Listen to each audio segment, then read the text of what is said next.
Bom dia a todos aqui presentes e também as pessoas que estão nos assistindo pela internet e através do nosso site. Também queria dar um alô especial para o pessoal da Universidade Estadual de Maringá, no Paraná, que organizou um evento para nos assistir ao vivo e para acompanhar o nosso debate de hoje.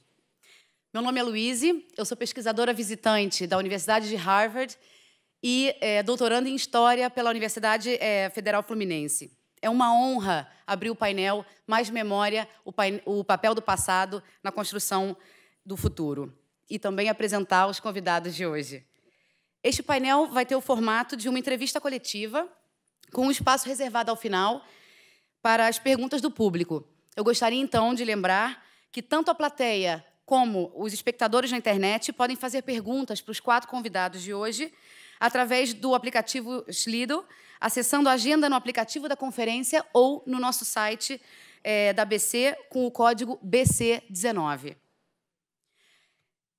Diante de tragédias recentes e também dos últimos acontecimentos, o papel da memória é um tema mais pertinente do que nunca. Para esse debate, eu gostaria de convidar, em primeiro lugar, a moderadora da sessão. Uma salva de palmas, por favor, para a jornalista Cristina Serra. Cristina Serra tem ampla experiência como jornalista e repórter nas principais emissoras e jornais do país, como a Rede Globo, o Jornal do Brasil e a revista Veja. Ela é autora do livro Tragédia em Mariana, a história do maior desastre ambiental do Brasil, publicado em 2017, no aniversário de 2 anos do rompimento da barragem em Mariana. E agora, o nosso primeiro entrevistado, o antropólogo e indigenista João Pacheco de Oliveira. João Pacheco é curador das coleções de etnologia no Museu Nacional, no Rio de Janeiro, e professor titular da UFRJ. Ele já foi presidente da Associação Brasileira de Antropologia e da Comissão de Assuntos Indígenas, tendo contribuído para a demarcação de terras indígenas no Brasil. A segunda entrevistada de hoje é a liderança indígena Sônia Guajajara. Uma salva de palmas. Sônia é coordenadora executiva da APIB, Articulação dos Povos Indígenas no Brasil, e candidata à vice-presidência pelo PSOL, na chapa encabeçada pelo Guilherme Boulos, presente aqui hoje também, nas eleições de 2018, sendo, portanto, a primeira candidata indígena à vice-presidência no Brasil. Sônia Guajajara tem voz no Conselho de Direitos Humanos da ONU e recebeu, em 2015, a Ordem do Mérito Cultural. Finalmente, gostaria de pedir também uma salva de palmas para o nosso terceiro entrevistado, Pedro Ayara. Pedro Ayara é porta-voz do Corpo de Bombeiros de Minas Gerais, em Brumadinho, e atuante também nos resgates de Mariana. Ele é especialista em gestão de desastres e é mestrando em Direitos Humanos pela UFMG. Muito obrigada e um ótimo debate para vocês.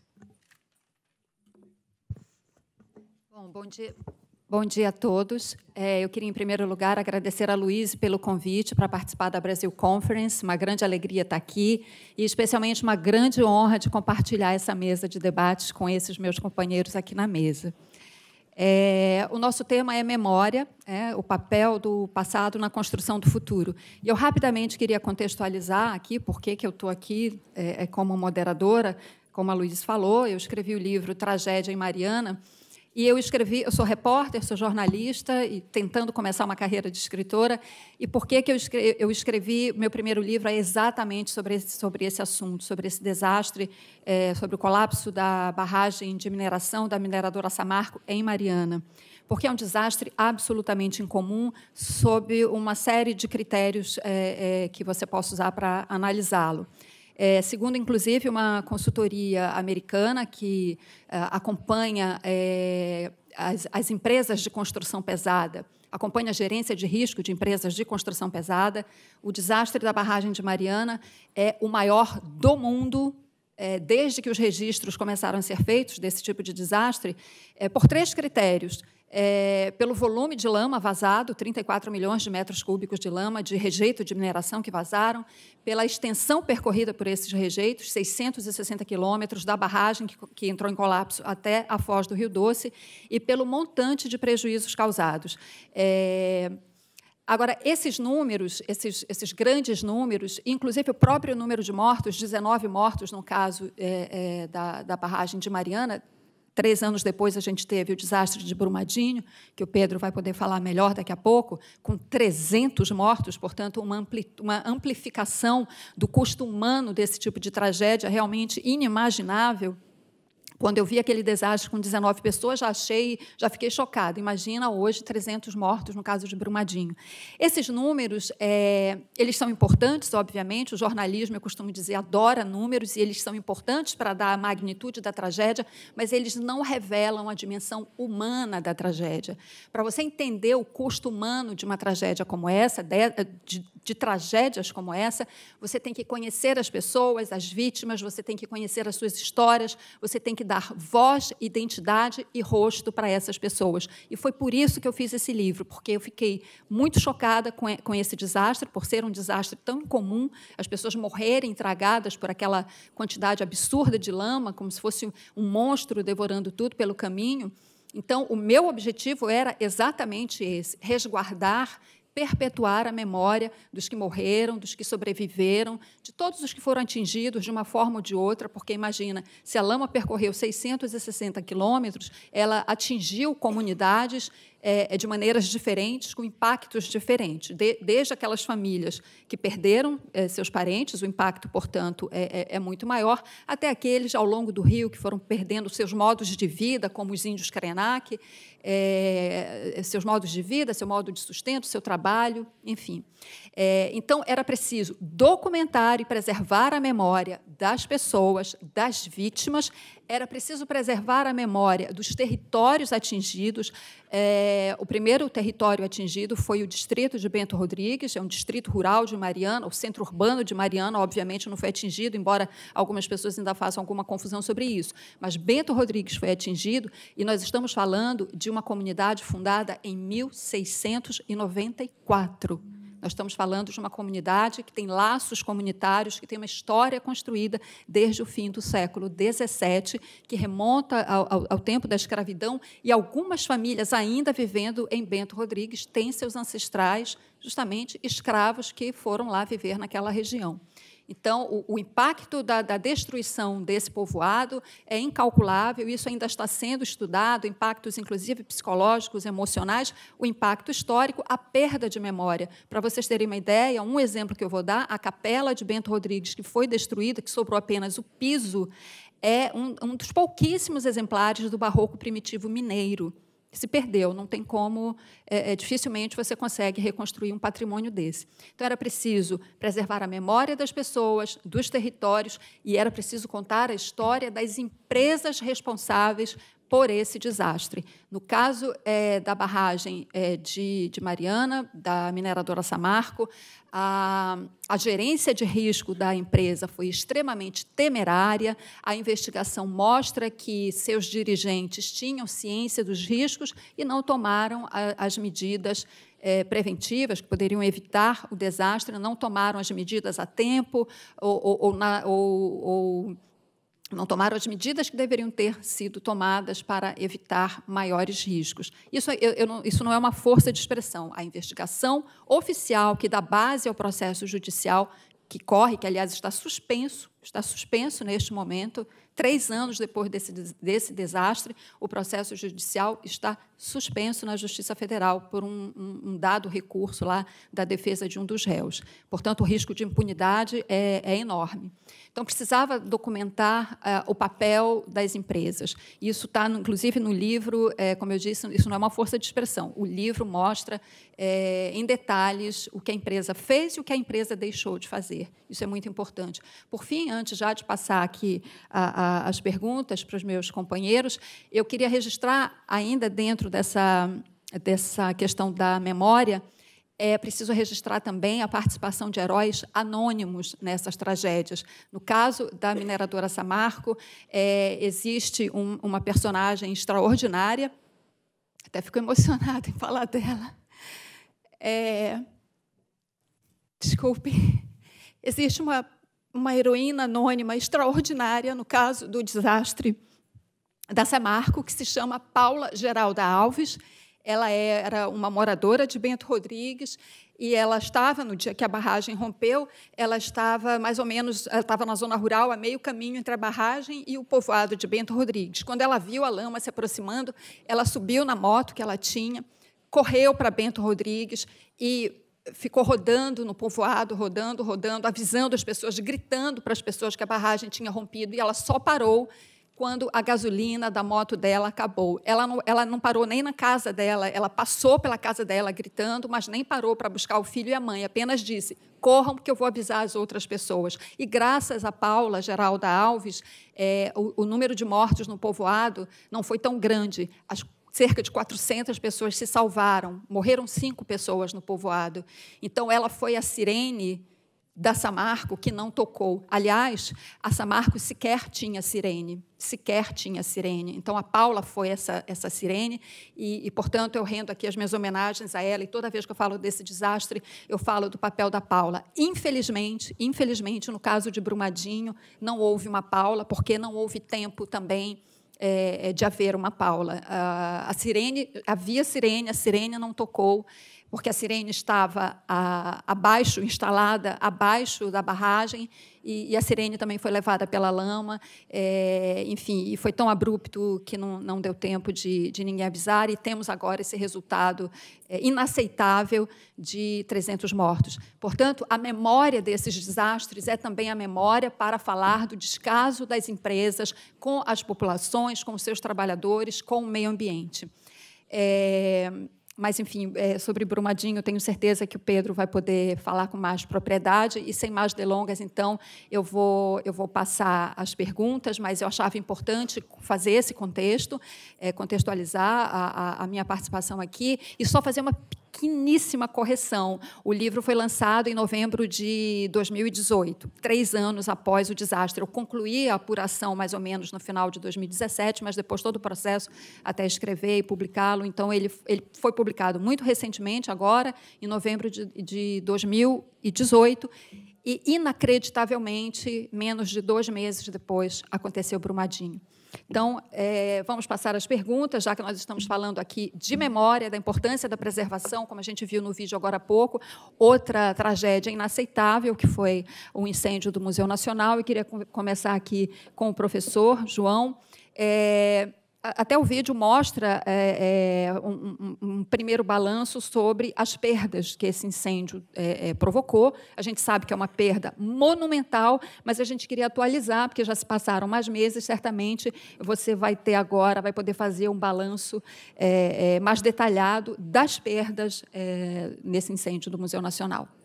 O que é importante pensar também para avaliar essas perdas não fazer uma identificação direta, exclusiva, entre o palácio, o prédio que pegou fogo, e o Museu Nacional enquanto instituição. Quer dizer, o museu já tinha um projeto há alguns anos delineado, que era de transferência de seus acervos para outros prédios anexos dentro da Quinta da Boa Vista. E vários departamentos já haviam feito transferências nesse sentido.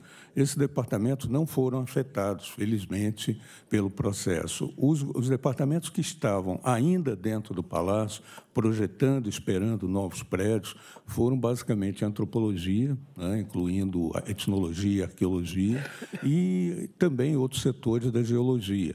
Foram esses que sofreram pesadamente. Né? Na realidade, a destruição do ponto de vista do acervo da etnologia, que inclui a memória dos povos indígenas brasileiros, a memória de africanos e a memória de cultos afro-brasileiros também, e material de cultura popular. Essa memória foi basicamente destruída. Né? Quer dizer, o que foi salvo foi em quantidade muito pequena, através do resgate. Outros setores conseguiram, de certo modo, recuperar peças importantes, sobretudo a arqueologia, mas, no caso da etnologia, os materiais são muito inflamáveis, são muito frágeis, que é basicamente a plumária, as penas, basicamente fibras, madeira e um pouco de cerâmica também. A única coisa que salvou foi a cerâmica, mesmo assim em situação bastante precária.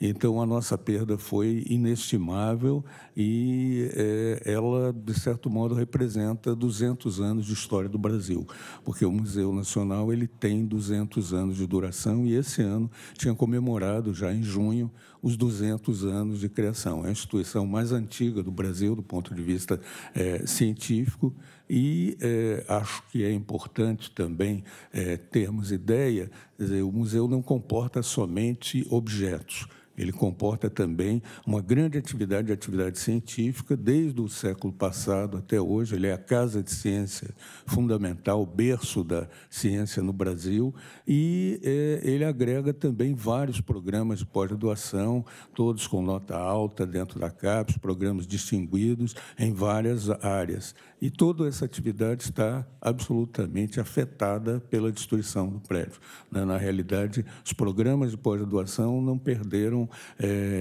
apenas salas de aula ou gabinetes de trabalho. Perderam frequentemente a sua documentação sobre alunos, sobre notas e tudo mais. Então, estamos reconstituindo um universo de existência extremamente penoso. Laboratórios de todos esses departamentos também, a antropologia e os setores que a compõem foram destruídos. Então, na realidade, e a biblioteca, no caso da antropologia, era uma biblioteca muito destacada, com mais de 30 mil exemplares, especificamente em antropologia, também foi destruída integralmente. É inestimável mesmo, né? Incalculável essa perda. Eu queria aproveitar isso que você falou sobre a perda do acervo indígena e aí perguntar para a Sônia o impacto dessa perda para a cultura, para os povos indígenas, né? A perda desse material que é a história dos povos indígenas brasileiros. Bom, olá, gente. Bom dia a todas e a todos. Eu quero começar até agradecendo pela oportunidade de estar aqui, porque assim, parece-me que eu sou a única indígena desse evento todo, né? E quando me feito o convite, esse foi a parte que pesou para mim, né? Porque de falta de tempo e de tudo que eu não poderia, mas quando a Luísa disse, você é a única indígena desse evento, aí eu disse, nossa, então não pode, né? Já somos tão ausentes em tantos lugares, em tantos espaços, se tem uma oportunidade para estar lá, a gente não pode negar, né? Porque já são poucos esses espaços oferecidos para nós, e desde, né, o início desse encontro, né, que foi o europeu e os indígenas no Brasil, né, a gente entende como um encontro, né, de dois passados. Claro que não foi um encontro amigável, né, um encontro marcado por desencontros, marcado por racismo, né, muito preconceito, e que, ao longo do tempo, se deu por muito genocídio. Então, durante todos esses 5 séculos, nós fomos destruídos, né? Foram centenas de povos, milhões de pessoas que foram destruídas com esse contato e que o museu abrigava essa história, né? A partir de outras versões que não essa história que ainda hoje insistentemente é contada nas próprias universidades, né? Nas escolas ainda de ensino básico, tratando os povos indígenas como os povos do passado, ou ainda tratando o Brasil, né, o 1500, como o descobrimento. Então, essa história precisa ser dita, que ali não foi o início, né? Ali, esse encontro com os europeus foi a continuidade, né, de 2 mundos, o encontro e a continuidade da nossa história. E negar essa história, né, é negar um passado, é negar a origem brasileira. Claro que, né, tudo marcado por essa miscigenação, marcado por todo esse preconceito, mas que o museu trazia ali, né, todo esse legado. Então, para nós, assim, uma perda irreparável. Acho que, por mais que repõe peças, mas aquele material originário ali não se recupera nunca mais, né? E isso fica marcado também na nossa memória, porque é como se fosse mais uma vez, a tentativa de nos destruir mais uma vez, né? Apagando a nossa história, da história do Brasil, né? E, claro, como uma consequência gravíssima do abandono e do descaso, do comprometimento das instituições governamentais, das instituições, né, responsáveis por essa preservação para com a sua própria história. Então, fica aí, né, também essa ressalva ao Samba da Mangueira esse ano, né? O Brasil, que teve mais invasão do que descobrimento, e que a gente não quer os heróis emoldurados, né? Nós queremos ressaltar os povos que lutam, que resistem e que podem continuar contando a verdadeira história. Obrigada, Sônia.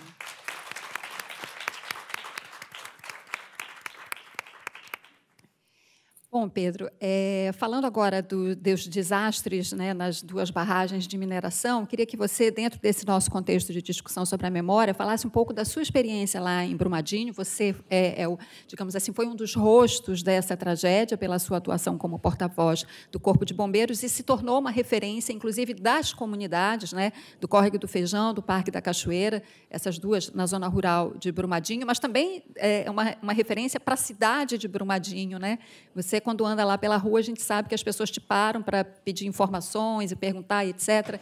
Então, baseado nessa sua experiência, eu queria que nesse contato que você tem com as populações de lá, então, queria que você nos contasse um pouco dessa sua experiência. Primeiramente, bom dia a todos. Queria agradecer aqui a Luiz pelo convite, pela gentileza durante todo esse processo. Fico extremamente feliz em estar compartilhando essa mesa aqui com pessoas tão gabaritadas, tão queridas também.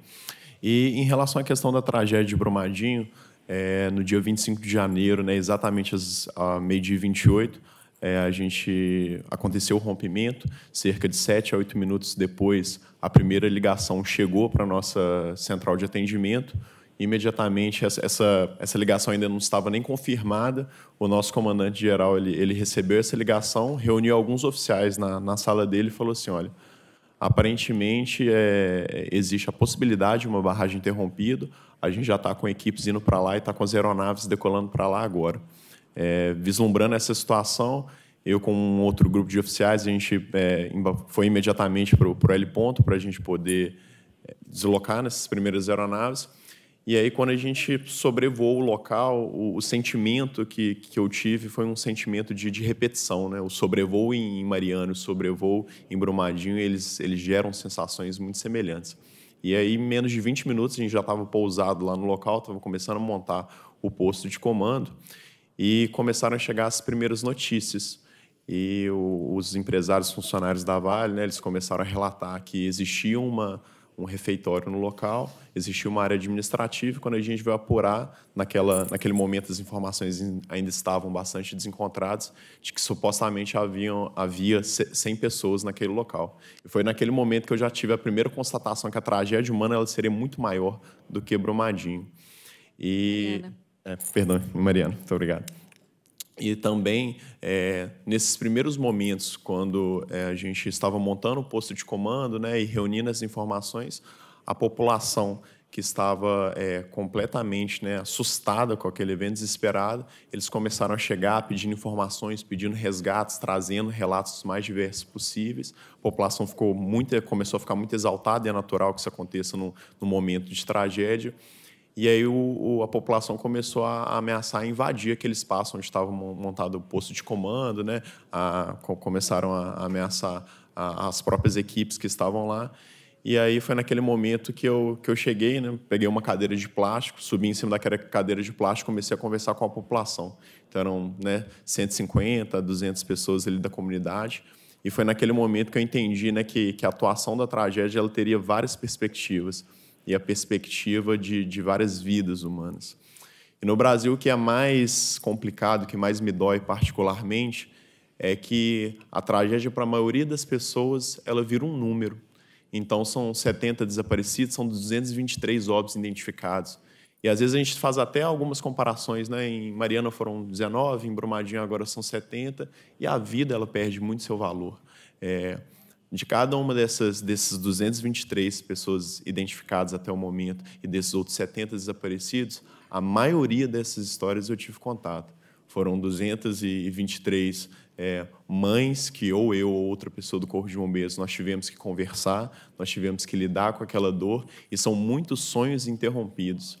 E a situação, quando a gente trabalha numa tragédia como essa, a gente afeta alguma coisa, como a gente está falando de memória, que ela vai muito além, né, de um desastre, às vezes, numa comunidade um pouco maior, que aquela tragédia, como a gente estava conversando, ela se dissipa de uma maneira um pouco menos intensa, né? Quando a gente fala de uma comunidade local, a gente tem todo mundo em Brumadinho, tem alguém que estava naquele local, conhece alguém, tem algum parente. Então, assim, a identidade, o sentimento de pertencimento, aquilo dali que é afetado.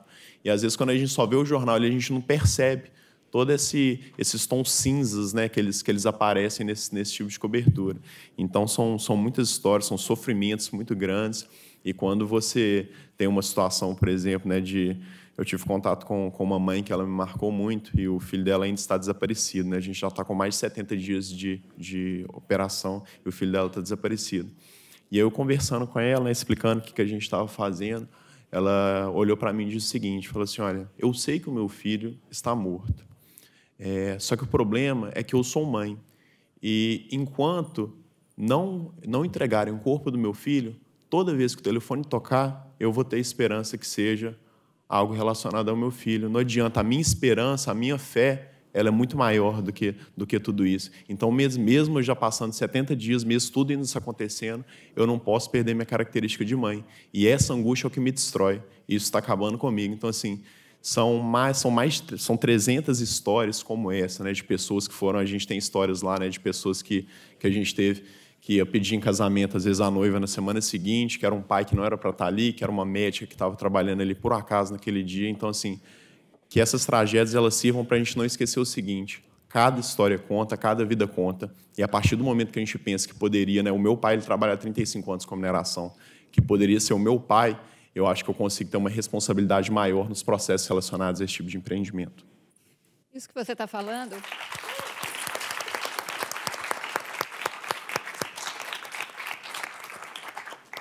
que você acabou de relatar, Pedro, me lembra o verso de uma canção brasileira que eu acho que expressa exatamente isso que você falou. O verso diz assim, a dor da gente não sai no jornal. E eu, como jornalista, sei disso. A gente não consegue expressar a dor de ninguém, por melhor que você escreva uma matéria, uma reportagem. E uma outra coisa importante que você falou, você mencionou o escritório e o refeitório que ficavam abaixo da barragem. Isso é mais uma informação que comprova o descaso das empresas mineradoras, no caso, especificamente, para também não estigmatizar o setor inteiro de mineração, a indústria de mineração, que é importante, faz parte da vida da gente, etc., mas essas empresas têm que agir com responsabilidade social e ambiental. E, no caso da Samarco e da Vale, no caso da Samarco, a investigação já mostra isso, e a Vale, a investigação preliminar já está indicando isso, o descaso, e esse é o fato que ilustra. Você não pode ter, qualquer engenheiro diz isso para você, qualquer engenheiro, você não pode ter uma barragem, não pode ter instalações administrativas, muito menos um refeitório, abaixo de uma barragem de mineração, porque, por melhor que ela seja administrada,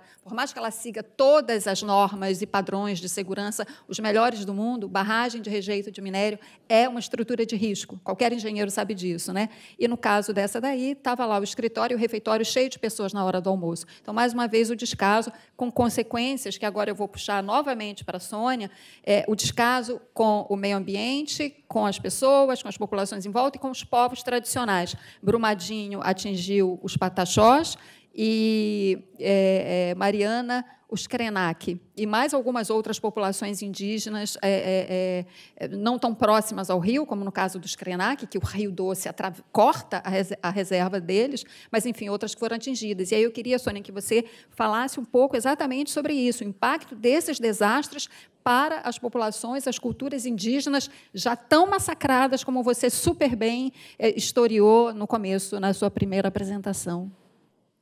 Bom, gente, acho que, para mim, assim, a primeira questão aqui é a própria narrativa, né? Acho que a gente não pode reproduzir essa ideia, né, de que foi desastre ou de que foi tragédia.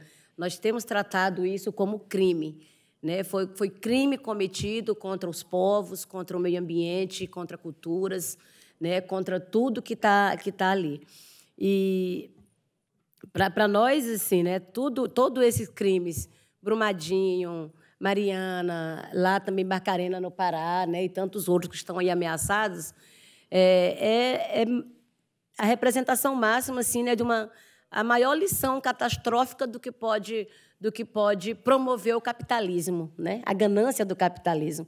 Não importa o perigo, não importa as ameaças que estão ali, não importa as vidas que estão sendo perdidas, né? O que importa é o que essas empresas vai lucrar, né? E a gente vem alertando sobre isso há muito tempo, falando, né? Porque na televisão se mostra isso, né? Os números, né? Mas não mostra o tamanho da perda que é ali para aquelas vidas, né?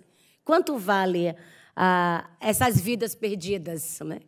Quanto vale o sofrimento dessas famílias, né? Quanto vale o impacto nas culturas dos povos que estão ali, né? Mariana, uma coisa que me marcou muito, um dia ver um indígena Krenak, quando ele dizia: eu nasci nas margens do Rio Doce, eu fui criado no Rio Doce, comendo peixe do Rio Doce, nadando no Rio Doce, e hoje eu não posso mais ensinar o meu filho a nadar, né? Então, isso, né, não matou ali não matou as pessoas fisicamente, né, mas cometeu um etnocídio, porque matou as culturas, matou o modo de vida, né, e muitos dos rituais sagrados que são realizados dentro do rio, né, como o Krenak fala, o atum, ele deixa de ser realizado, né, porque o rio está proibido das pessoas entrarem para nadar, para beber água, para comer o peixe que está ali, né? Então, são perdas também irreparáveis que ficam para o longo de toda a vida, né? Então, com base nisso, também nós, do movimento indígena, a gente começou uma discussão a nível internacional, até uma campanha, pelo reconhecimento do crime de ecocídio, né? E a gente fez já uma campanha por toda a Europa, no Parlamento Europeu, na União Europeia, né, pedindo para as instâncias internacionais reconhecer o crime de ecocídio como um crime contra a humanidade. Seja ele em que grau for, né, tem que ser reconhecido e as responsáveis serem penalizadas por esse crime, né? No Brasil, a nossa deputada eleita, Joênia Wapichana, né, a primeira mulher indígena a compor o parlamento, ela entrou agora já com um projeto de lei pelo reconhecimento, né, do crime de ecocídio como um crime hediondo, né? E a gente, quanto movimento indígena, continuamos nessa pressão, porque essa questão, né, dos cuidados, a proteção, a preservação do meio ambiente tem que ser uma responsabilidade de todo mundo. Essa defesa que a gente faz, né, o benefício não vem só para a gente, né? Então, essa luta que a gente faz contra essas formas aí das grandes empresas, dos grandes empreendimentos, né, é uma luta que é abraçada por nós indígenas, pelas comunidades tradicionais, pelos ribeirinhos, né, por todo mundo que está ali próximo, mas que o impacto disso ele é muito geral, é para todo mundo, né? Então, a gente precisa começar a compreender, trazer esses temas, né, mais também para os espaços das universidades, para a sociedade, para que seja um compromisso assumido por todo mundo. Porque a responsabilidade não é só nossa, e não é só nós que temos que pagar essa conta, né? Inclusive, Sônia, o Ailton Krenak, que você conhece, uma grande liderança indígena, né, ele fala que, com relação ao desastre, lá, ao crime, como você disse, da Samarco, ele diz que ele falou o seguinte: o impacto para nós indígenas, Krenaks, né, principalmente, é como se nós não tivéssemos o direito de existir. Ele fala isso justamente pelo histórico, inclusive, de massacres, né, aos Krenak, naquela região do Médio e Baixo Rio Doce, enfim, historicamente, massacres que foram realizados ali, mas esse massacre cultural, o etnocídio que você falou, né? É porque os Krenak parece que estão ali mesmo, assim, condenados a tudo, né? Foi o primeiro povo da floresta a perder suas florestas, quando retiraram a sua terra. Foi o primeiro povo, né, do rio que não teve mais o direito de usar, né, o rio. E tem ali dentro da terra indígena Krenak um presídio que foi construído na época da ditadura, que, inclusive, uma das imagens que mostrou aqui é exatamente no meio de uma aldeia Krenak, quando os próprios indígenas eram obrigados a torturar os próprios indígenas, né? Então, não tem como, de jeito nenhum, a gente aceitar chamar esse período de regime militar. É ditadura mesmo. Só complementando também isso que você falou do aspecto cultural, eles, como os Krenak agora lá na reserva não podem caçar, nem pescar, né, enfim, privados do seu modo de vida que estão, eles vivem agora recebendo cesta básica e água mineral. Quer dizer, isso é a morte para a cultura indígena Krenak, né? Bom, vamos continuar aqui falando das perdas da cultura, da memória indígena. Eu queria perguntar agora para o João. Você falou agora há pouco da perda de parte importantíssima do acervo indígena do Museu Nacional, mas uma parte também se salvou, justamente porque, no momento do incêndio, estava acontecendo uma exposição itinerante, né? Os primeiros brasileiros, né? Era o nome da exposição, e, graças a essa exposição, uma parte desse acervo se salvou. Eu queria que você nos explicasse exatamente que parte do acervo é essa, a relevância desse acervo que conseguiu ser preservado. Sim, eu acho que talvez antes de falar desse acervo, valia a pena mencionar a questão do resgate, porque tem sido uma atividade muito forte e todos os técnicos, todos os participantes têm tentado exatamente transformar a área do museu em um sítio arqueológico, onde eles buscam reencontrar alguma das peças. Em algumas áreas têm sido resultados interessantes, por exemplo, a figura da Luísa, né? Importante, ancestral brasileira, primeira mulher, né, encontrada dentro do terra brasileira, ela foi reencontrada. Mas não há nada de semelhante em relação à etnologia. Somente aconteceu o resgate dentro de uma quantidade de 1.000 peças, talvez, mas basicamente cerâmicas, algumas já bastante danificadas ou em cacos, né? Então, na verdade, o nosso acervo foi, em grande parte, destruído. Esse material que estava em Brasília, no Memorial dos Povos Indígenas, é um material importante, sim, mas é um material com uma outra procedência. E eu acho que talvez é menos do ponto de vista quantitativo, que ele nos dá uma luz, mas mais do ponto de vista qualitativo.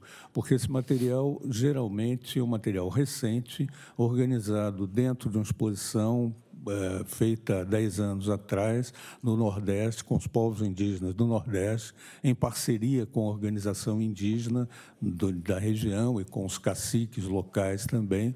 Então, ela tem uma dinâmica bastante diferente. Ela não foi concebida, digamos, como um trabalho de viajantes que percorrem a região, mas ela foi costurada, vamos dizer, na relação com os próprios agentes locais. Discussão sobre o que mostrar, como mostrar e os efeitos daquilo sobre o público que visita. Então, é uma exposição que tem uma outra natureza da quantidade do outro material existente no Museu Nacional, que, em geral, decorre de viajantes, naturalistas, comissões científicas, que não tiveram esse tipo de preocupação nem essa metodologia de ação. Então, eu acho que, de certo modo, esta coleção, ela, do ponto de vista quantitativo, ela representa talvez 300 peças. O nosso acervo, para ter ideia, era de 43.000 peças. Então, é uma parte muito pequena daquela coleção. Mas, no entanto, ela sinaliza com um caminho de saída dentro desse caos, né?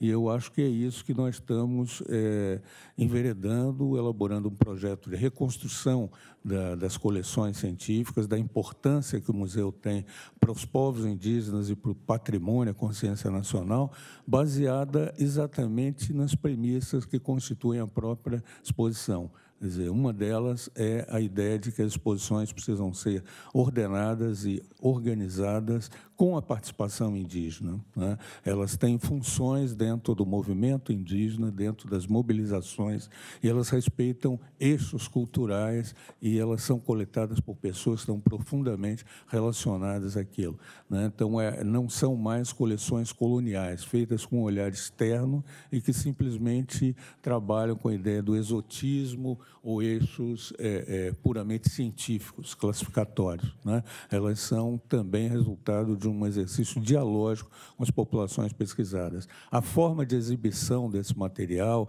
as preparações dele, tudo isso faz parte de um outro processo bastante distinto. Então, nesse momento, nós temos recebido já, a partir da notícia do incêndio, uma série de manifestações das próprias aldeias de povos indígenas dizendo que estamos aqui organizando coleções para vocês. Quando vocês vêm buscar, né? Então, há uma reação muito sadia dessas pessoas de acharem que, na verdade, a cultura não está destruída, que ela está, em parte, destruída, mas que ela pode ser reapresentada de uma maneira muito bonita, com mais informações, com mais detalhes, talvez até com mais qualidade.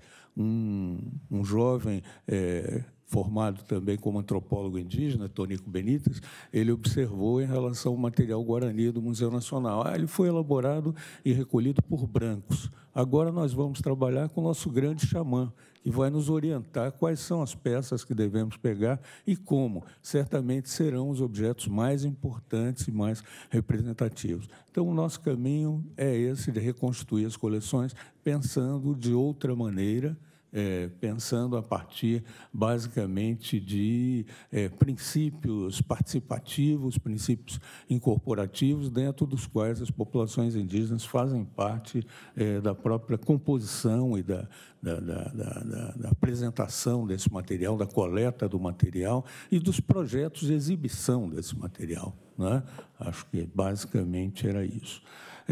Eu acho que uma outra direção muito importante que temos tomado também, e eu acho que o incêndio mostrou isso, né? Quer dizer, trabalhar com objetos, ainda que os objetos tenham, os museus de arte às vezes ficam um pouco horrorizados com isso, mas nós trabalhamos com cultura, e a cultura é reatualizada pelas populações. Então, o material digital é de extrema importância, e eu acho que o nosso projeto futuro é ter coleções físicas, sim, doadas pelos indígenas, mas, basicamente, termos material digital, um material que possa sair das paredes do Museu Nacional, do lugar onde ele fica, e chegar até as aldeias onde elas são praticadas, chegar até as escolas públicas e particulares de todo o Brasil, e possa se tornar um elemento usado dentro da luta pela manutenção e valorização das culturas indígenas, do patrimônio cultural brasileiro. Então, é um projeto bastante diferente que implica também democratização da informação, né? Não é estetização de montar belos museus, mas é de transformar esse museu em informação acessível para os atores sociais, em todos os planos que estejam, todos os lugares que estejam, possam aproveitar disso nas suas ações concretas no cotidiano. João, eu vou aproveitar, eu sou repórter, fiquei muito curiosa a respeito de duas coisas que você falou. Então, para não perder o embalo, já vou te perguntar logo agora em seguida. Eu queria que você detalhasse um pouquinho mais para a gente que peças foram essas que foram salvas, que estavam na exposição, que tipo de peça, e que você detalhasse também, você falou que vocês já estão recebendo contatos de povos indígenas que querem contribuir para a formação desses novos acervos. Quais são esses povos? O que enfim, concretamente, eles vão poder oferecer para o museu? Geralmente, em relação às peças que foram salvas, digamos, eu já fiz observação. São materiais de cerâmica, não existem outros materiais. As plumárias todas foram perdidas, as fibras, madeira, toda ela perdida. Vestimentas rituais, isso não... Tudo isso. Não há nada preservado nesse sentido. Né? Quer dizer, todo o material bonito que faz parte dos nossos catálogos, das nossas informações, até via internet, estão na internet, né? E não podem mais ser recuperados. Agora, do ponto de vista dos contatos dos povos indígenas. Vários povos fizeram contatos em relação a isso. No princípio, a primeira manifestação veio dos Carajás, estiveram no museu há algum tempo atrás e participaram de um projeto de tombamento do patrimônio deles através das bonecas Carajá. Então, já me avisaram, João, aqui tem um conjunto de bonecas que as artesãs estão reservando para você, né? Nós vamos entregar um colega seu, que é de Goiás, mas são para o Museu Nacional. Queremos que as bonecas estejam lá para falar dos Carajás para a população brasileira.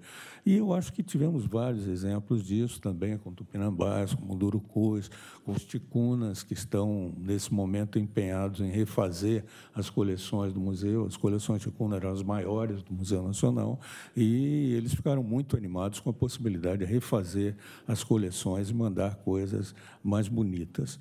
A visão dos indígenas é bem diferente da nossa visão. Eu acho que eles imaginam também o fogo com certas virtudes que pode dele nascer coisas boas. É um estímulo a fazer coisas novas. Então, essa é a visão indígena. Foi dito por uma líder Glicélia, Tupinambá, dentro de uma visita ao museu. Vocês, brancos, só enxergam o fogo como destruição. Nós trabalhamos com o fogo como sempre um elemento de criação, e nós vamos fazer coisas que são melhores. Essa é o desafio, uma reação muito bonita dos indígenas, que nós precisamos conseguir responder à altura a esse interesse deles, de terem um novo museu com peças deles disponível para a população.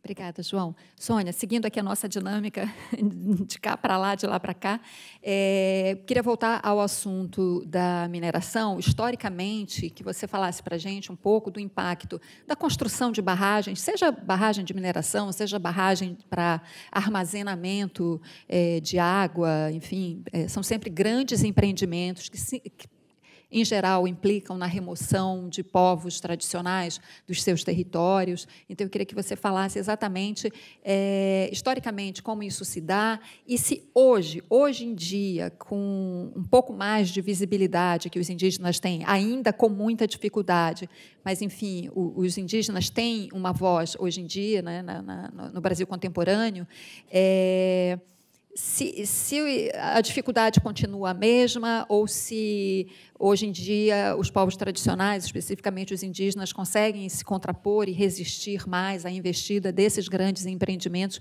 quando se trata de remoção de territórios e etc. Bom, acho que, apesar de todas as mazelas, né, todas as consequências, a gente tem conseguido alcançar outros movimentos, né, outros segmentos que têm aderido também a essa luta dos povos indígenas, né? Quando a gente vai lá atrás, né, de novo aí,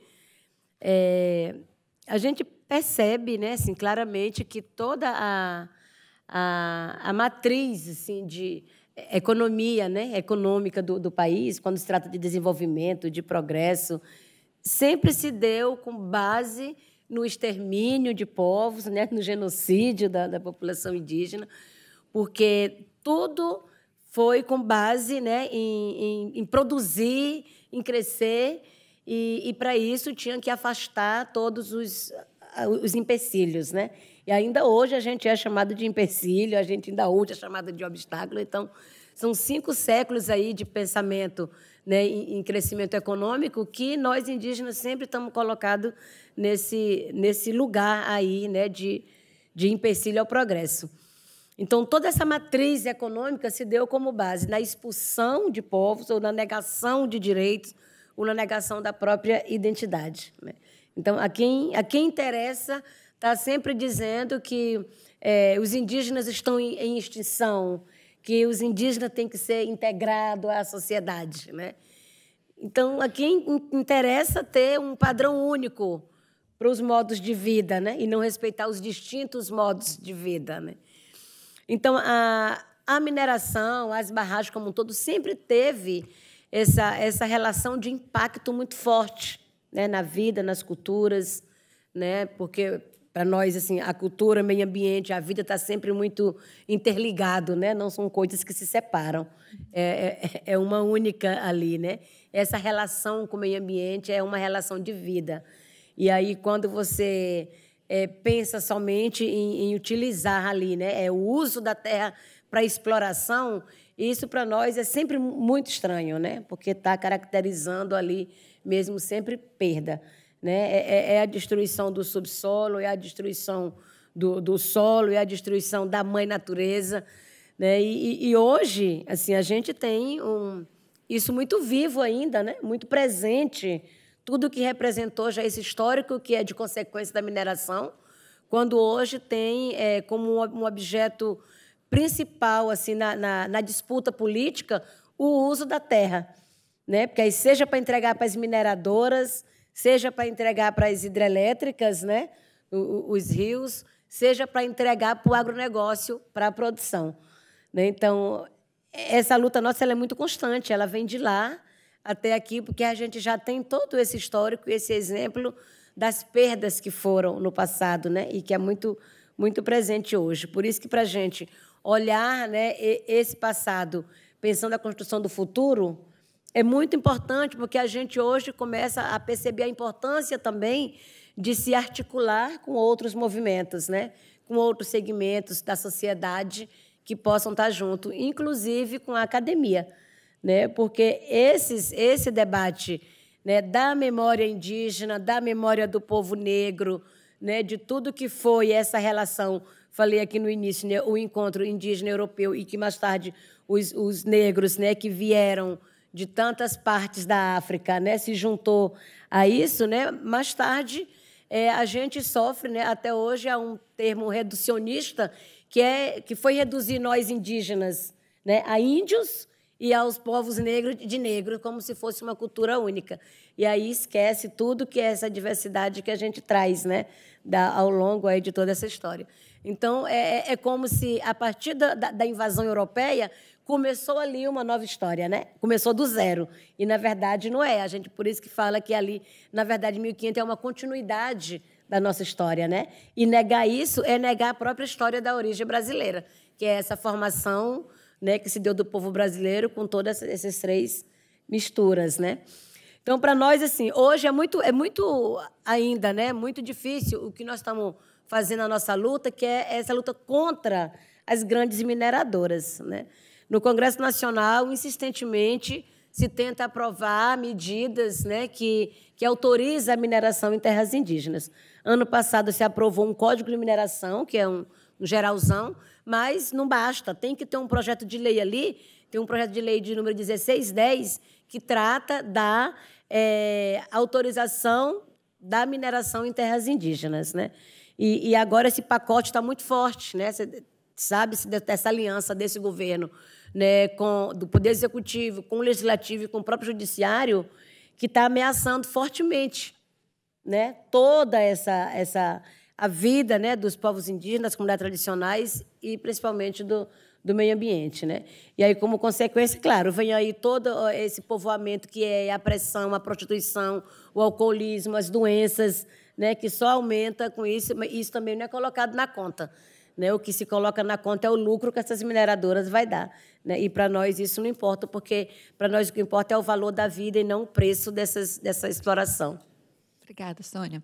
Bom, Pedro, continuando aqui a falar sobre esses impactos nos povos tradicionais, nas comunidades, né? Você teve essa experiência em Mariana e em Brumadinho, e o impacto, a gente sabe que tem um impacto nas comunidades menores, né? Nos distritos, nos povoados, nos pequenos povoados e nas cidades também. Então, baseado nessa sua experiência, eu queria que você falasse um pouco disso para a gente. Você já até mencionou um pouco, eu queria que você detalhasse um pouco mais. Enfim, quais são as queixas, as principais reivindicações agora das comunidades atingidas? Elas devem ter passado por diferentes estágios, obviamente, aquele choque emocional primeiro, mas depois tem, assim, como encarar a vida real e as necessidades e demandas que são criadas a partir de um cenário de perdas muito grandes, materiais e humanas e psicológicas, etc. Então, eu queria que você detalhasse um pouco mais, trouxesse para a gente um pouco mais dessa sua experiência. Em relação à questão dos impactos, né, sociais e econômicos que as comunidades vivem, existe muita coisa que acaba não ficando mapeada, né, por grande parte da população. Existe aí uma série de efeitos invisíveis que elas acabam saindo fora aí desses grandes holofotes que são construídos, mas que afetam completamente a comunidade. Um exemplo que a gente pode citar em relação à Mariana, o índice de suicídio, de doenças mentais, de casos associados à questão de estresse pós-traumático, de burnout, de depressão. Isso é uma coisa que acomete muito até hoje a cidade de Mariana e os distritos de Bento Rodrigues e outros distritos próximos. E é um processo que Brumadinho já enfrenta e enfrentará, né, pela dimensão da perda humana em uma escala ainda maior. Além disso, existem também as questões, né, relacionadas às comunidades, né, que se estabeleciam ali em torno do Paraopeba. Então, um exemplo aqui que foi dado aqui da questão indígena, né, é que como a gente teve um aumento bastante considerável na turbidez da água, a gente teve uma mortandade de peixes enorme, e aí a gente afeta o modo de vida também dessas comunidades. Outras situações que se estabelecem, e aí a gente entra em vários, né, paradoxos também, porque muitos desses municípios eles se estabelecem com a economia basicamente unicamente constituída, às vezes, por meio desses empreendimentos. Então, assim, da mesma maneira que existe toda aquela questão em comoção em relação à tragédia, existe também um movimento muito forte nessas comunidades pela questão da importância desses recursos, né, e da própria economia que gira em torno daquele empreendimento para a comunidade. Então, assim, a maior parte dos municípios, em relação aos recolhimentos que são feitos de CEFEM, né, de todo esse recurso, existe uma demanda muito grande da população. A gente tem afetação também de questão de turismo, de alimentação. Então, o que se instaura, na verdade, nas cidades é uma verdadeira situação de caos, e também a gente começa a ter uma polarização dentro da própria cidade. De um lado, aquelas pessoas, né, que não querem que aquela atividade exploratória ela continue devido à questão dos riscos envolvidos com isso, e, de outro lado, aquelas pessoas, né, que precisam daquilo dali para sobreviver, né, têm seus empregos relacionados. Então, isso afeta muito a comunidade, e a gente vê que isso acaba envolvendo muito essa questão identitária. A gente começa a ter conflitos dentro de grupos sociais em uma própria cidade. Então, assim, os reflexos disso, né, eles continuam durante vários anos, é o que a gente observa em Mariana, e também a gente começa a ter uma polarização ideológica em relação aos próprios assuntos. Então, a questão hoje, especialmente em Minas Gerais, né, que é o meu estado, existe muito aquela questão, e a mineração? Um estado que se constitui, né, que tem essa economia principalmente baseada na mineração, na exploração de minério de ferro, como que a gente estabelece isso? O problema ele está na mineração, ou ele está na maneira como é feita a mineração? O problema ele está na construção de barragens, ou na maneira, às vezes, negligente, às vezes irresponsável, que algumas empresas conduzem isso? Então, assim, eu acho que o grande pensamento para que a gente tenha realmente em relação a essa situação da atividade de exploração e dos riscos que estão envolvidos, é a gente conseguir, né, estabelecer isso, que é um grande desafio contemporâneo, da gente conseguir explorar essa atividade econômica de uma maneira, né, que considere, em primeiro lugar, né, as vidas, que se estabelece de uma maneira sustentável, né, que respeita essas diretrizes. A gente chegar nesse termo conciliatório aí, atualmente, no que a gente tem observado, ele tem se apresentado como um desafio mais difícil para essas comunidades. Obrigada, Pedro. Bom, o nosso tempo passou muito rápido, 1 hora já passou o tempo da palestra. A Luísa agora, então, vai fazer as perguntas que o público encaminhou. Eu peço desculpas, eu tinha mais perguntas para fazer para vocês, mas, enfim, o tempo acabou. Mas, obviamente, vocês poderão aproveitar o tempo das perguntas do público para fazer considerações que vocês acham que são necessárias e que eu não tive tempo de explorar aqui com vocês. Então, por hora, muito obrigada. A gente segue aqui. Muito obrigada, Cristina. Então, nos últimos 15 minutos, a gente gostaria também de compartilhar, né, dar essa voz também ao público. E a gente recebeu aqui uma série de perguntas que eu vou, então, resumir e fazer uma pergunta para cada um de vocês e deixar um tempo para vocês responderem. Ok?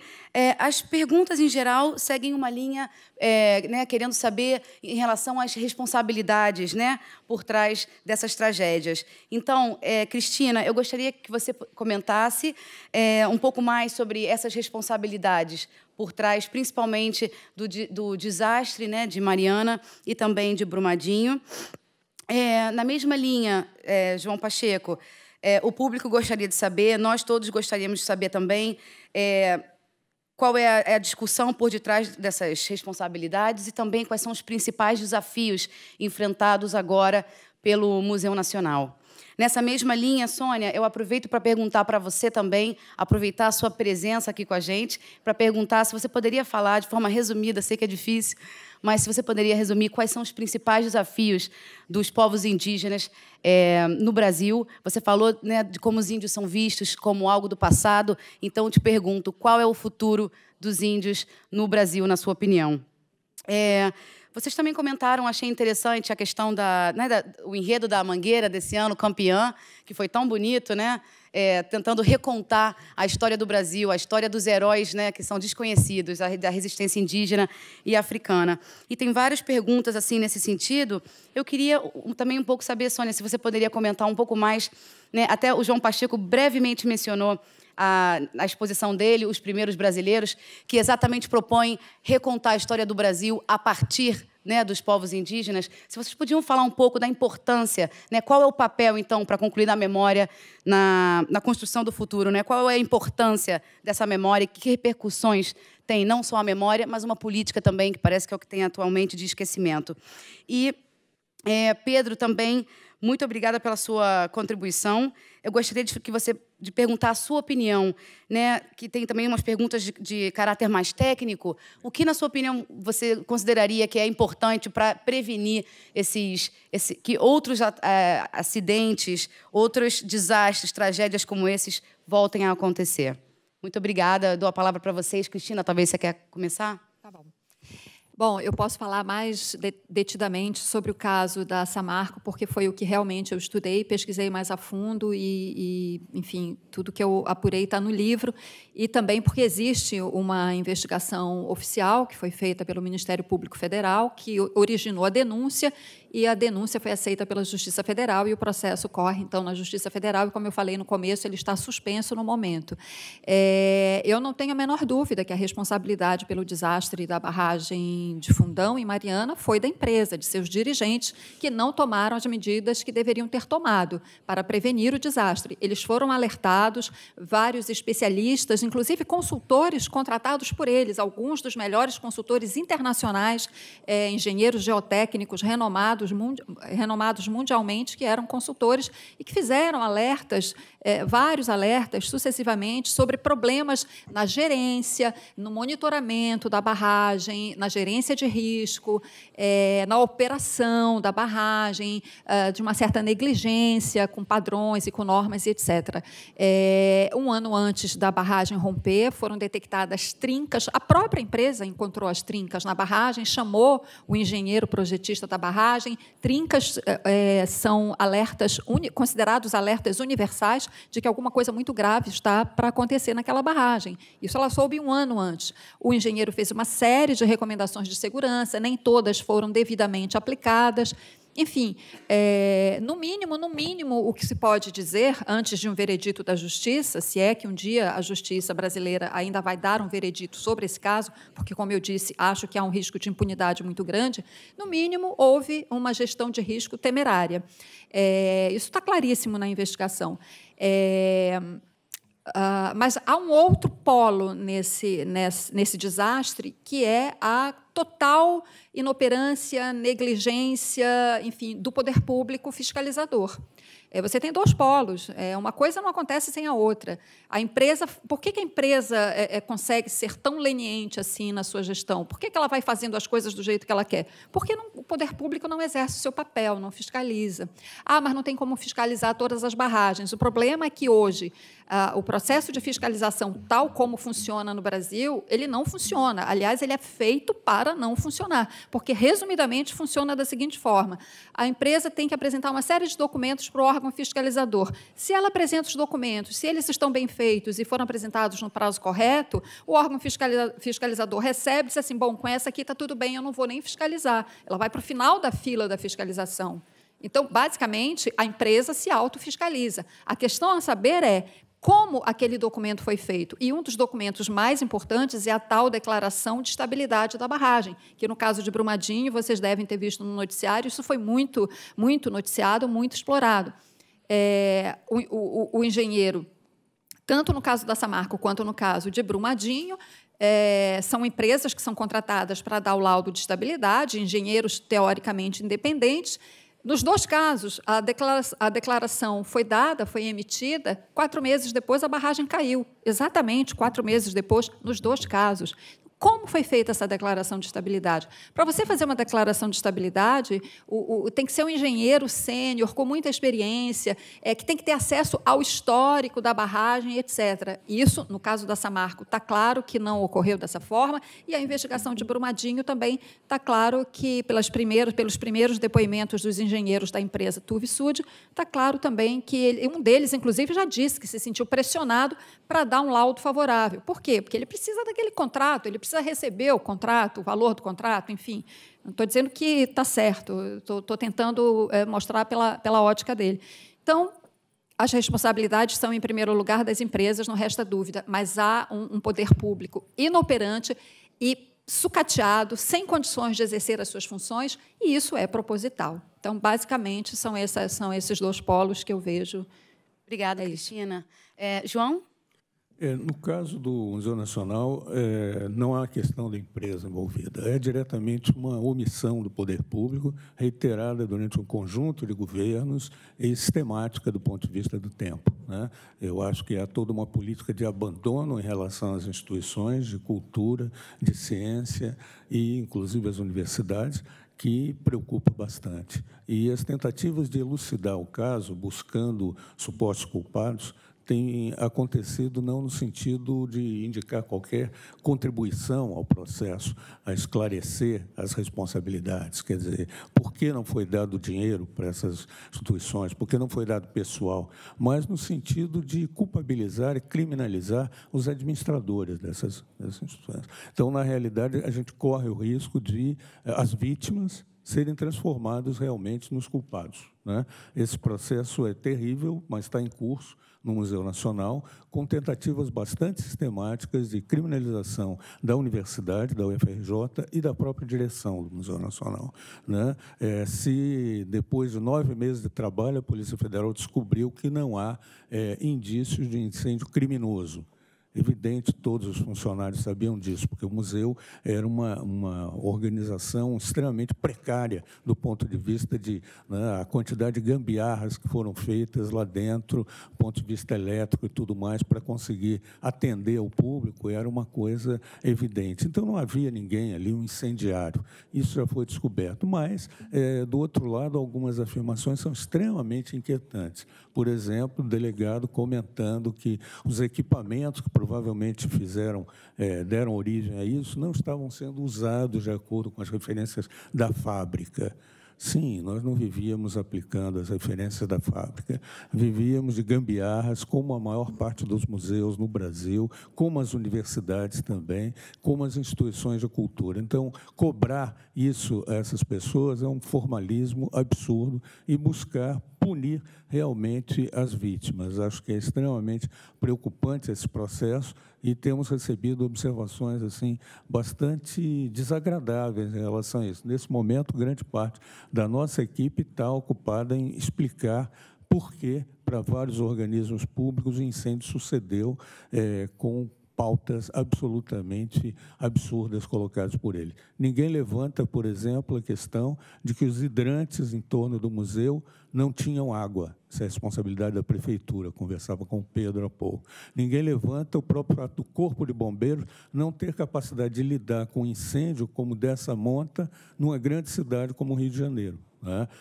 Os nossos materiais da tecnologia são todos guardados dentro de compactadores de aço que resistiriam perfeitamente a um incêndio normal dentro de alguma situação, provavelmente durante 1 ou 2 horas. É impossível acontecer isso durante um incêndio ocorrido durante 4 horas de duração. Então, as responsabilidades são acumuladas, são enormes, remetem ao Estado em vários níveis, e elas, do ponto de vista de efeito sobre a opinião pública, elas vão ser jogadas exatamente pelos que são, nesse momento, não prioritários dentro das políticas públicas atuais. As universidades, os centros de pesquisa, os programas de pós-graduação.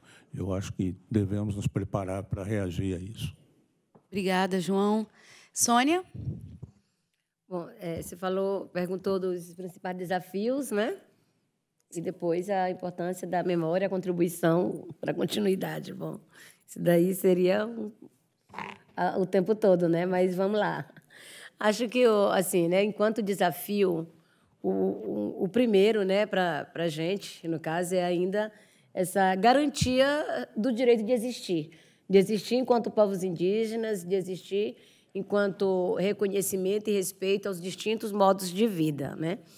Porque, né, eu estou sempre fazendo essa pergunta a quem interessa a falar da extinção, a quem interessa o reducionismo, né, a quem interessa colocar a gente como ainda seres primitivos, né, porque tem muito ainda essa versão como, assim, né, fala que todas as civilizações em 5 séculos avançaram, menos a dos povos indígenas, colocando ainda a gente como pessoas atrasadas, né?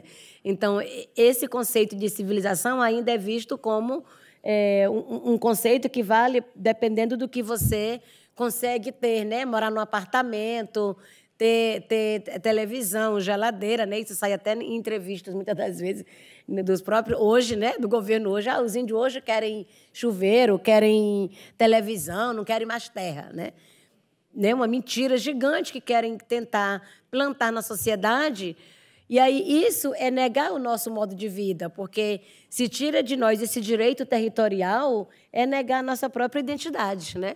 Então, hoje, o desafio é esse, né? Que buscar essa compreensão, tanto das instituições governamentais quanto da própria sociedade, né? Esse reconhecimento e esse respeito aos diferentes modos de vida, né?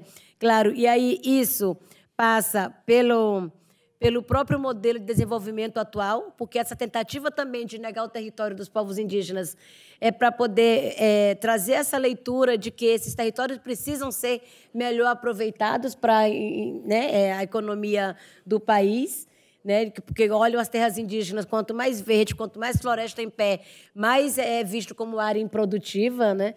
Então, tem essa relação aí total também com essa tentativa, né, de colocar a gente como seres atrasados com o modelo de desenvolvimento.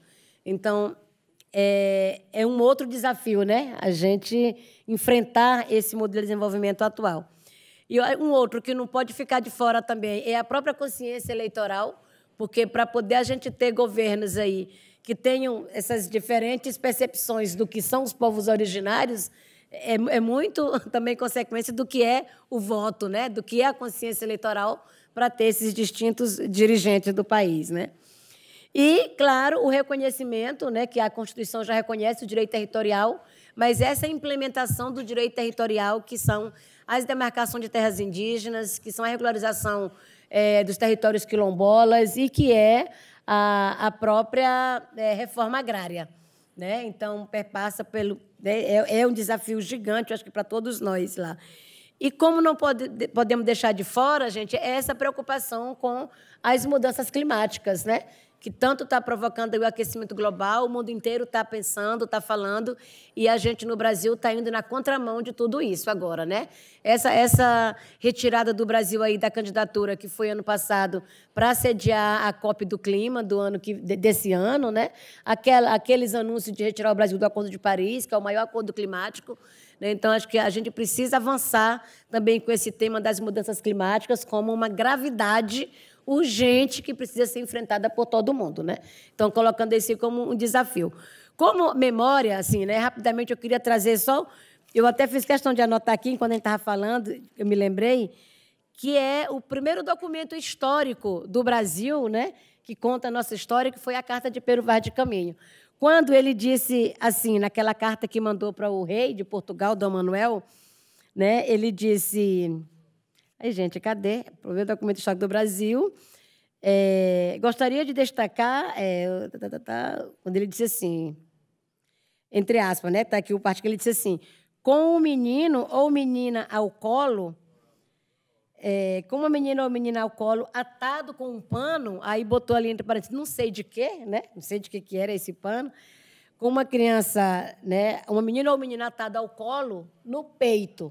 Então, ele disse isso se referindo ao nosso jeito de amamentar, né? Então, essa relação hoje que o brasileiro tem... E aí, quando ele citou, ele ainda disse mais na frente, assim, mencionando um certo estranhamento, né, a esse contato físico da mãe carregando o bebê ali na tipóia. Nós chamamos tipóia. Ele falou um pano, né, para nós... A mãe na tipóia, amamentando. Então, ele demonstrou ali um estranhamento. É como se na Europa já não existisse mais, ou nunca existiu, esse ato de amamentar, né? Então, o ato de amamentar que o brasileiro, né, e vários outros povos no mundo inteiro adotou, vem de origem indígena, né? E o que faz hoje, pouquíssimas são as mulheres que não amamentam, né? A maioria mesmo quando não pode. E isso faz com que a gente também tenha esse jeito brasileiro, né, mais carinhoso, mais próximo das pessoas, porque é o impacto dessa amamentação do filho, né, essa relação com a mãe logo no início, e que faz a gente ter, né, esse jeito mais carinhoso de ser, né, diferente da Europa, inclusive da própria dos americanos, né? Dos norte-americanos, que é um jeito mais bruto. Então, a gente tem como essa herança a amamentação, que serviu como exemplo e serve hoje, né, para o mundo inteiro. E não podemos negar também a própria medicina, né, as ervas medicinais, que ainda hoje nós, indígenas, temos ainda essa prática de estar passando, e muitas das vezes esse ensinamento é roubado, porque é patenteado por outros países, né, por empresas, como se fossem eles que descobriram, né? Agora, a maconha, por exemplo, que a gente tanto diz há milênios de ano do uso medicinal da maconha, e hoje a própria ciência está descobrindo aí, né, os princípios ativos da maconha para vários tipos de enfermidades, né? E aí, claro, uma outra coisa, gente, que não pode nunca negar também é o próprio banho diário que vocês tomam, também vem de origem indígena, né? E que, claro, os europeus não adotaram muito, mas mas assim, a gente tem toda essa, né? E assim como dizem, né, que muitos indígenas, com o contato e com todo esse que foi a colonização, muitos indígenas adotaram também né, do mundo europeu. O inverso também é profundamente verdadeiro, né? Que são exatamente esses hábitos que hoje tem, inclusive no vocabulário, muitas palavras. Então, negar isso, né? Negar isso é negar a sua própria ancestralidade. E negar essa herança indígena é negar a si mesmo, né? Então, com certeza, nós temos muito a contribuir e, de longe, né, assim, não tem o risco da gente ser extinto. Por mais que a gente tenha um presidente hoje que diz que os indígenas têm que ser integrados à sociedade, nós vamos mostrar que a gente quer, sim, participar da sociedade, estudar, fazer cursos superiores, ter tudo que é oferecido aí no mundo tecnológico também, mas sem deixar de ser quem somos. E, para isso, o reconhecimento territorial e o respeito aos modos de vida é fundamental. Obrigada.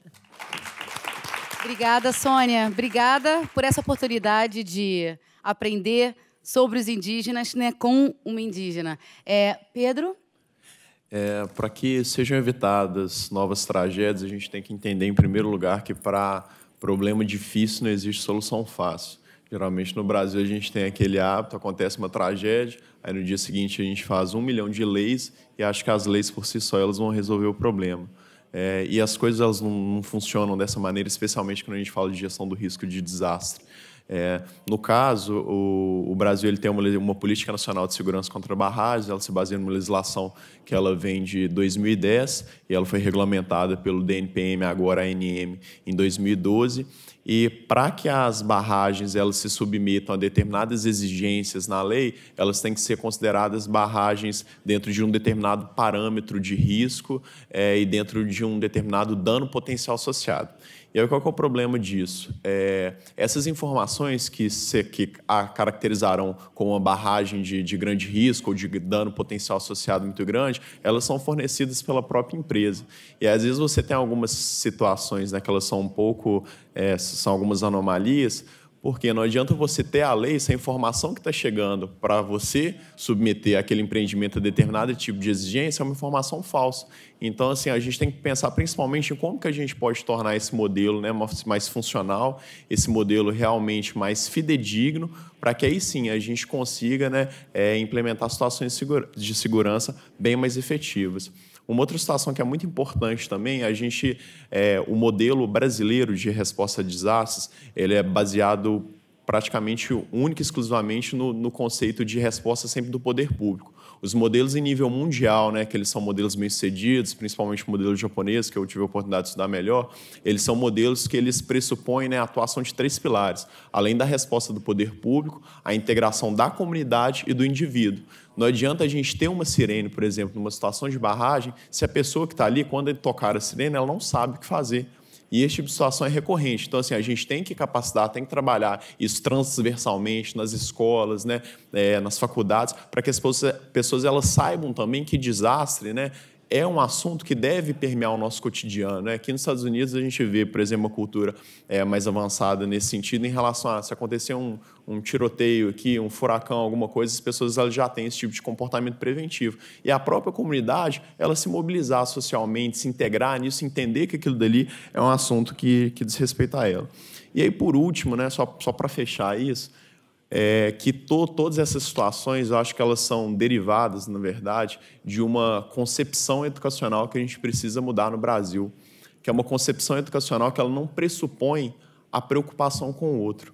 Porque quando a gente fala, assim, por exemplo, de um rompimento de uma barragem, gente, dificilmente, às vezes, teve alguma pessoa que assinou ali um laudo e fala assim, nossa, eu vou assinar esse laudo aqui e eu vou matar várias pessoas. As pessoas não têm essa consciência. Mas, às vezes, é uma decisão tão pulverizada que todas as pessoas elas têm níveis de responsabilidade que, dentro de uma grande estrutura, eles ficam tão dissipados que as pessoas elas não percebem que mesmo aquela pessoa que assinou o laudo, ela está trabalhando com vidas, aquela pessoa ali que vai homologar aquilo dali, ela também tem essa responsabilidade, a pessoa que faz a leitura do piezômetro, ela também trabalha com isso.